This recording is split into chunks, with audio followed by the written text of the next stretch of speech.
He ruled for just 4 years, but in that short time, he managed to shock even the blood-soaked Roman Empire. Caligula didn't just execute his enemies. He turned it into entertainment. He fed prisoners to wild animals when the Colosseum ran out of lions. When most emperors executed their enemies, it was done for power, control, or political necessity. But Caligula, he did it for fun. He would often order executions to take place during mealtime. Imagine that, nobles and guests seated at a lavish banquet, feasting on grapes and roasted meats, while men were tortured and killed just a few feet away. This wasn't a one-time event. It was a regular form of dinner entertainment. But the horror didn't end there.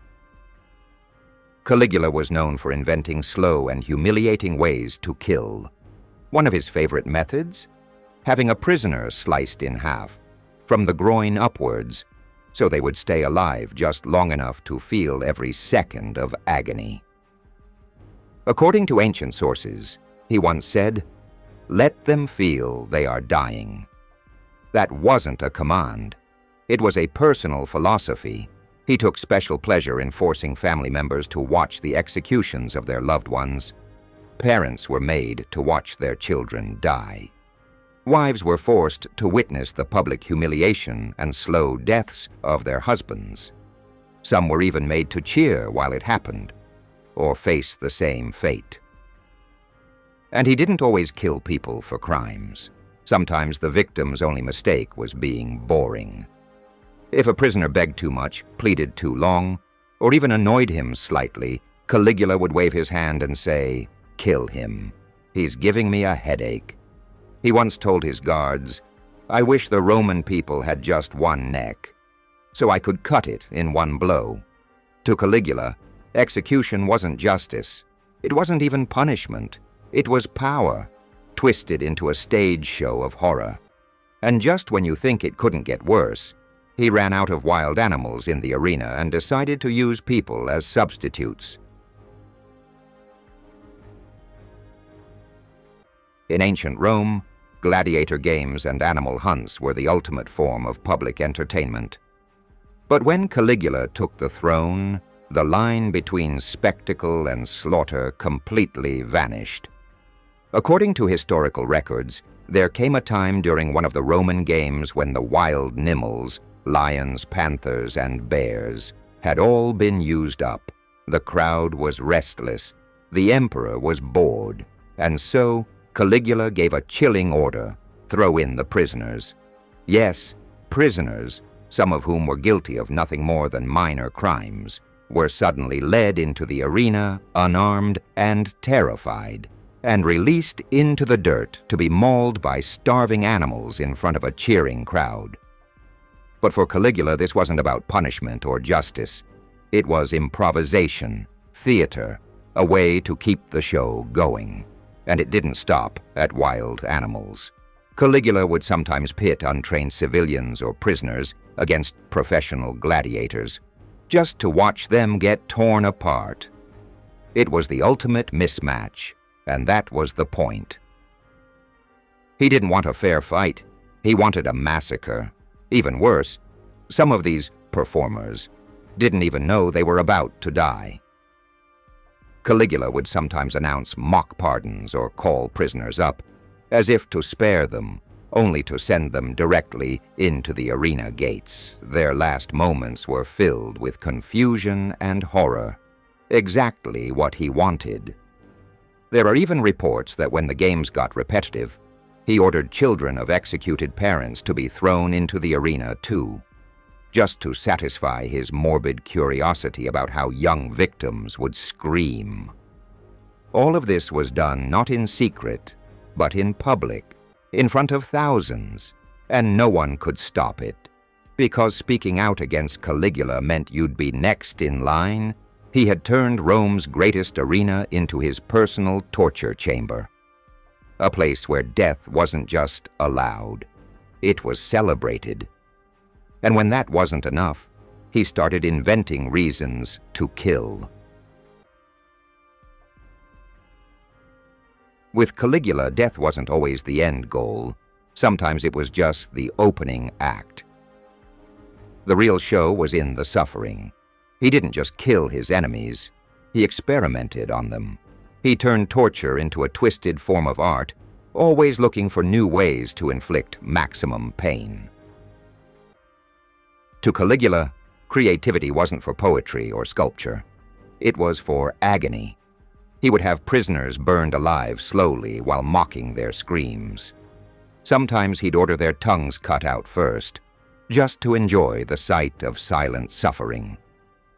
Skinning people alive was also part of his gruesome repertoire, especially those who spoke out against him. He'd leave them exposed to the sunflies and rot while still conscious. And if the physical torment wasn't enough, he took pleasure in psychological torture too. He loved to play with hope. Caligula would sometimes pretend to grant mercy to a prisoner, asking them to thank him, to cry tears of relief, and then, with a casual nod, signal for their execution anyway. That moment of false hope, that was the punchline to his sick joke. Some prisoners were starved for weeks in underground dungeons, not killed, just left to slowly rot and go insane. Others were tied up and kept awake for days with water dripping endlessly onto their skulls, a form of torture meant to drive them mad before their body even gave out. And this wasn't reserved for traitors or murderers. These punishments were often handed out for petty reasons, looking at him the wrong way, failing to praise him as a god, or simply being someone he didn't like that day. Even Roman officials and soldiers feared crossing Caligula because he didn't need a reason to torture someone. He only needed a mood, and he didn't always stop with the victim. Sometimes he made the families watch. Other times he tortured family members to punish the accused. Guilt in Caligula's world was contagious. But the worst part, he didn't just want to see people die. He wanted to enjoy it. He wanted to laugh while it happened. And when the beasts in the Colosseum were running out, Caligula had a backup plan. He turned to human flesh to keep the games going.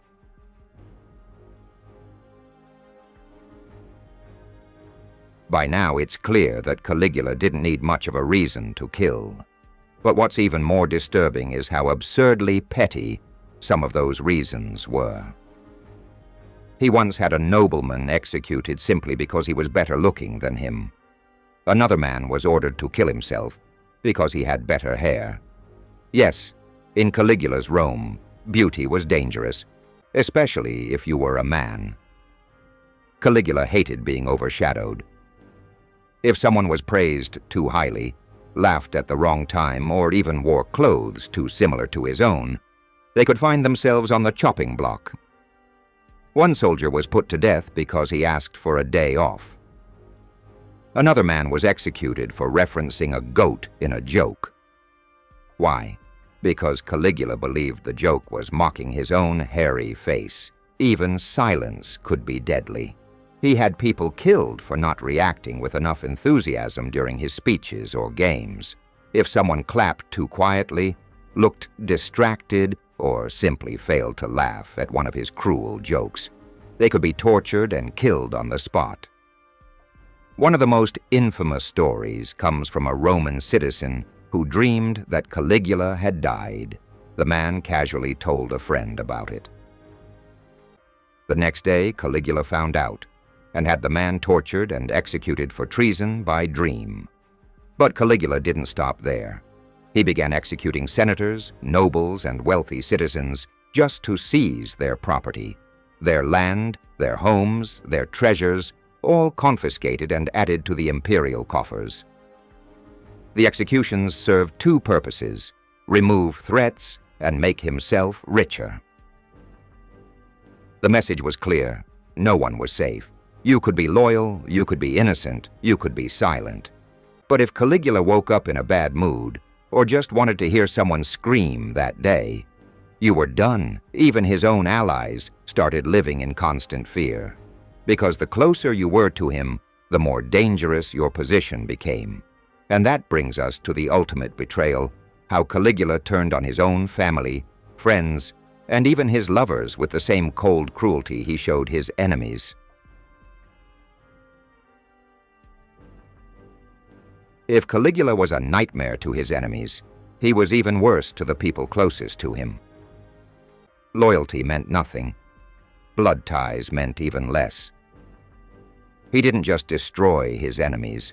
He betrayed his friends, murdered his allies, and humiliated his own family members, often for reasons that made no sense to anyone but him. Take his cousin, Marcus Lepidus. At one point, Lepidus was one of Caligula's closest companions, even rumored to be involved romantically with Caligula's sisters. But then, without warning, Caligula accused him of conspiracy, had him executed, and used the corpse as a public warning. The message, no one beyond suspicion, his wrath, wasn't just political.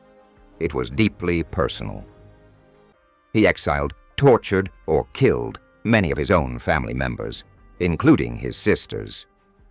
At first, he publicly adored them, going so far as to kiss them at banquets, in ways that made even Roman elites uncomfortable. But soon jealousy and paranoia poisoned those relationships too. He sent his sister Agrippina into exile.